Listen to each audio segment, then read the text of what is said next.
19 juin, journée mondiale de lutte contre la drépanocytose, la maladie génétique la plus répandue en France et dans le monde.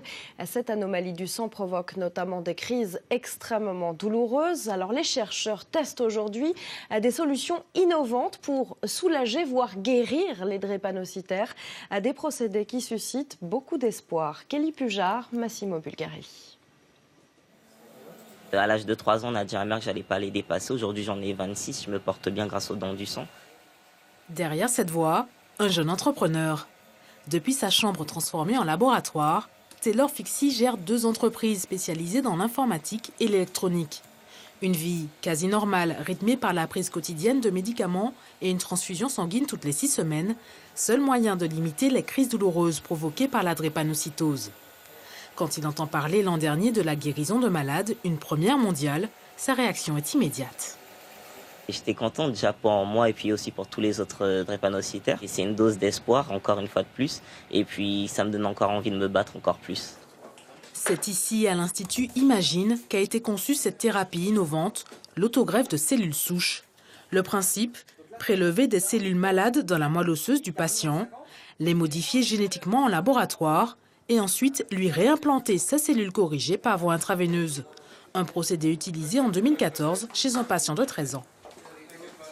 Ce patient aujourd'hui va très bien. Il est à peu près 3 ans après la thérapie génique qui a été réalisée effectivement à l'hôpital Necker. Et ses conditions cliniques sont extrêmement stables avec une rémission complète des symptômes, surtout de la douleur, et avec aucun besoin transfusionnel depuis l'intervention que nous avons faite. Jusqu'ici, la greffe de moelle osseuse, souvent celle d'un frère ou d'une sœur compatible, était l'unique voie de guérison possible. Mais seuls près de 20% des patients pouvaient trouver un donneur compatible. Alors les chercheurs se sont concentrés sur l'amélioration de la vie quotidienne des patients. Dans ce laboratoire, ils observent les mécanismes des globules rouges malades et testent les dernières molécules. Objectif, trouver de meilleurs médicaments. Il y a 2 pistes qui semblent vraiment extrêmement prometteuses. C'est premièrement l'utilisation des antioxydants. Et parce que le globule rouge drépanocytaire est extrêmement oxydant, justement. La deuxième piste, c'est d'essayer de diminuer les interactions entre le globule rouge qui colle à la membrane du vaisseau. Une deuxième piste encore onéreuse, mais la recherche avance.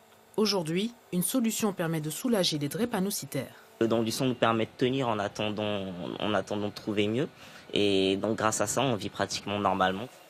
Un appel au don du sang martelé en espérant l'arrivée du traitement curatif accessible à tous. Autre espoir cette fois